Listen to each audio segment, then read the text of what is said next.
Na primeira semana, nós falamos a respeito de perdão. Quando o Senhor Jesus, Ele diz ao Pai: Pai, perdoa-lhes, porque eles não sabem o que fazem. Essa palavra, amados, ela é para nós também.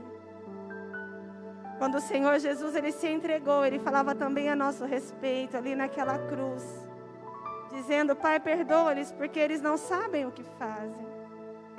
Mas veja que algo muito importante que foi trazido para nós na primeira semana, amados, é que o Senhor, Ele nos perdoa os pecados que nós cometemos quando nós não sabíamos que estávamos pecando. Mas o Senhor também perdoa aqueles que sabem o que fazem. Ainda que você tenha tomado uma decisão errada, ainda que você tenha tomado um caminho que te levou para longe do Senhor, o Senhor, Ele traz sobre você palavras de perdão. Palavras de Pai que te ama e que quer te trazer de novo para perto. O Senhor perdoa aquilo que nós fazemos e não sabemos, mas Ele também nos perdoa. Mesmo que nós tenhamos escolhido um caminho longe dEle, assim como aconteceu com o filho pródigo, o Pai continua nos esperando. Na segunda semana nós falamos a respeito de esperança e citamos aquela parte quando diz aquele ladrão que estava ali do lado de Jesus na cruz. Quando ele diz assim: Senhor, lembra-te de mim quando entrares no teu reino. E aí Jesus responde para ele: ainda hoje você estará comigo no meu reino. Ainda hoje estarás comigo no paraíso. Na terceira semana, nós falamos a respeito de cuidado. O cuidado do Senhor. Quando Ele diz para João assim: João, aí está sua mãe, se referindo a Maria. Maria, aí está o teu filho, se referindo a João, dizendo para Maria que embora ele, filho, estivesse morrendo, ela, mãe, não ficaria sem cuidados. E o Senhor nos ensinou a respeito de família, da necessidade que nós, ainda que nós não sejamos irmãos de sangue, irmãos biológicos, mas somos irmãos em Cristo e fazemos parte de uma família. Pertencemos a uma família. Na semana passada nós falamos a respeito de adoção. A respeito do Senhor fazer de nós, trazer para nós não somente o sentimento de pertencer a uma família, mas de poder chamá-lo de pai, paizinho, nosso Abba, aquele que entregou o seu único filho como uma oferta para que nós pudéssemos ser adotados e trazidos também como filhos dele. Jesus, o nosso irmão mais velho, foi nos buscar. Não ficou na casa do Pai para ver o que ia acontecer, mas foi nos buscar onde nós estávamos, pagando um alto preço, que é o preço de sangue, para nos trazer de volta para a casa do Pai. E essa semana, a palavra do Senhor para nós é a palavra providência. Veja que o versículo que nós lemos fala que o Senhor Jesus, Ele, num determinado momento já, depois de Ele ter se colocado no nosso lugar, ter sido afastado de Deus, quando Jesus diz assim: Deus meu, por que me desamparastes?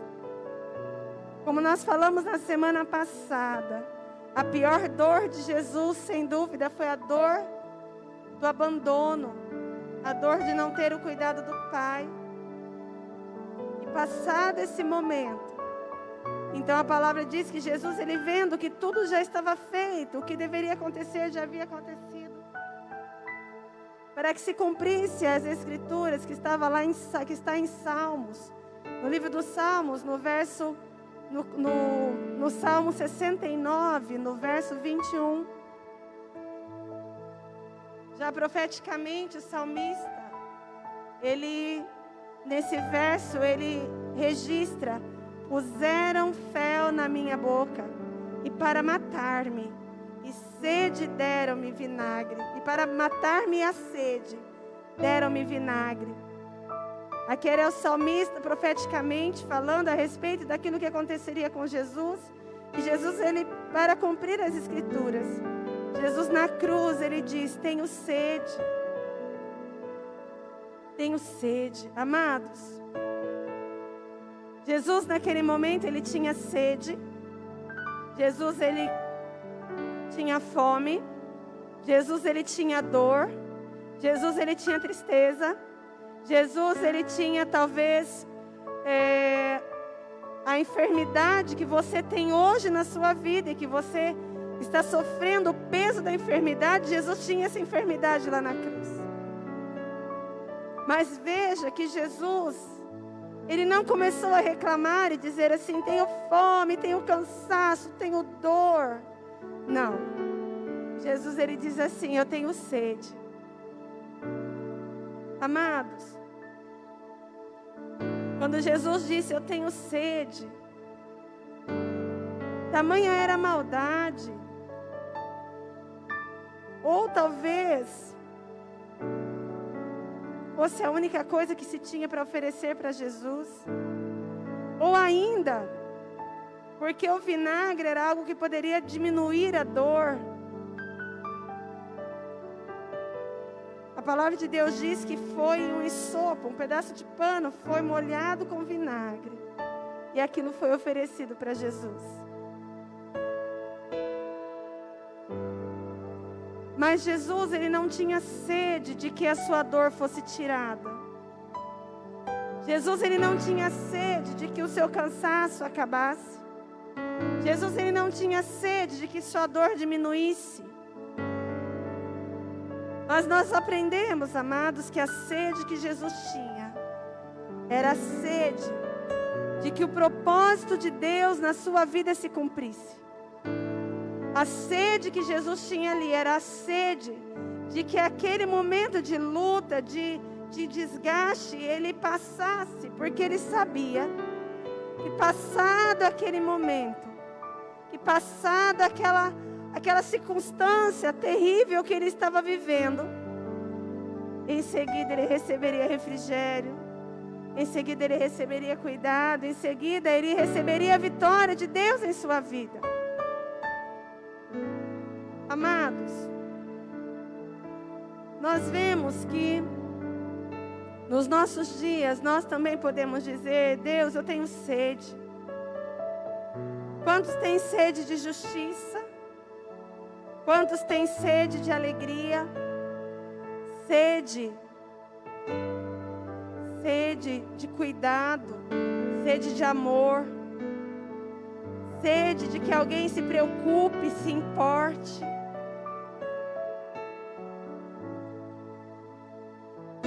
Mas veja que nós, nos nossos dias, nós temos visto que o acesso, nós temos muito acesso a muitas coisas. Quantas pessoas hoje têm sede de alegria e buscam essa alegria numa satisfação passageira, em algo que não vai trazer para si o matar a sede ou a satisfação que tem buscado. Quantas vezes nós vemos no nosso dia a dia pessoas que estão, por exemplo, sedentas de justiça e buscam uma justiça humana e querem fazer justiça com as suas próprias mãos, e passado aquele tempo elas continuam insatisfeitas, continuam tristes, continuam buscando algo que possa satisfazê-la. A palavra do Senhor nos diz que num certo dia, durante o seu ministério sobre a terra, Jesus, ele se dirigiu até um poço, e havia naquele poço uma mulher que estava tirando água, e era uma mulher samaritana. E quando aquela mulher estava ali no poço, Jesus, ele disse para ela assim: mulher, dá-me água. E aquela mulher, ela diz assim: mas você não sabe quem eu sou samaritana. E a palavra de Deus nos ensina que os judeus e os samaritanos não tinham um bom relacionamento. daquela mulher diz assim: olha, eu sou samaritana. Você vai pedir água para mim? Veja que naquele momento o Senhor Jesus, Ele entendeu.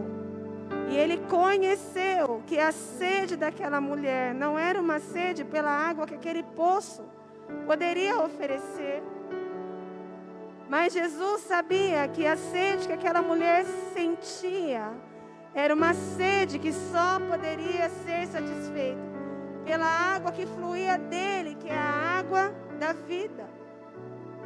Então Jesus disse para aquela mulher: ah, mulher, se você soubesse quem é que te pede água, você pediria água para mim. Porque quando você beber da água que eu te der, você nunca mais terá sede. Amados, toda sede que temos, ela só pode ser satisfeita em Cristo. Toda sede que temos, ela só pode ser saciada pela presença de Deus. Veja, ainda que você tenha, por exemplo, o sonho de ser mãe, e você se torne mãe, você vai perceber que no seu filho não existe a capacidade de satisfazer todas as suas ansiedades como mãe. Veja, se você tem um sonho profissional, e aí você estuda, você se forma, você encontra o trabalho na área que você se preparou e que você tinha sede. E aí passa um tempo e você diz assim: puxa, eu lutei tanto para ter o que eu queria, me esforcei tanto para ter essa profissão, mas ainda existe um vazio, ainda falta satisfazer algo, eu ainda sinto sede. Por quê, queridos? Porque muitas vezes nós buscamos satisfação. Nós buscamos nos satisfazer naquilo que é humano, naquilo que é material. Buscamos que essas coisas satisfaçam em nós uma sede que nós temos, que não é sede disso, mas na verdade é uma sede de Deus. Nós podemos nos alegrar com o trabalho, podemos nos alegrar com a família, podemos nos alegrar com os bens materiais, podemos nos realizar, nos alegrar nas diferentes formas de relacionamento. Mas satisfação, estarmos satisfeitos, somente estaremos satisfeitos quando tudo isso estiver nas nossas vidas, junto com a presença de Deus. Jesus, amados, ali naquela cruz, naquele lugar, Ele pediu, Ele disse: eu tenho sede, mas veja, Ele não pediu água. Jesus não disse assim: me deem água para que eu beba. Não, Jesus, Ele disse: eu tenho sede.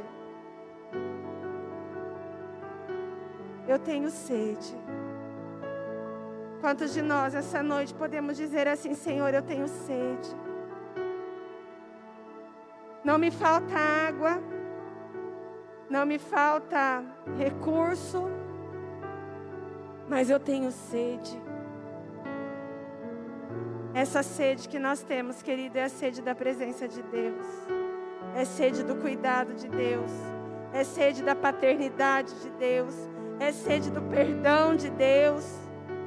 É sede de termos esperança em Deus. E essa satisfação nós só encontraremos quando nós buscarmos em Cristo, que é a fonte da vida. Jesus é a fonte da vida eterna. Nessa noite eu declaro sobre a sua vida, sobre a minha vida. Quando nós bebermos dessa água, nunca mais nós teremos sede. Amados, se você tem sentido sede, eu quero dizer para você, ainda que você conheça a fonte, conhecer a fonte não é suficiente. Ainda que você esteja dentro da fonte, estar dentro da fonte não é suficiente. Nós precisamos seguir o ensinamento de Jesus. Quando Ele diz assim: aquele que tem sede, venha até mim e beba. Talvez você já tenha estado no mar, na beira da praia. Talvez você já tenha estado no mar. E às vezes a gente está dentro do mar, dentro da água, e você pode sentir sede. E quem de nós, para matar a nossa sede, beberíamos da água salgada do mar? Ninguém. Por que não beberíamos essa água? Porque não é uma água que mata a sede. Não é uma água agradável, é uma água insossa. Eu me lembro de ter assistido um filme, que eu não sei o nome, talvez você até conheça, que falava a respeito de pessoas que haviam naufragado.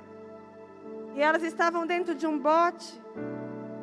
E havia um mar imenso, imenso, imenso. E nas cenas do filme, pareceu-me que o dia mais feliz,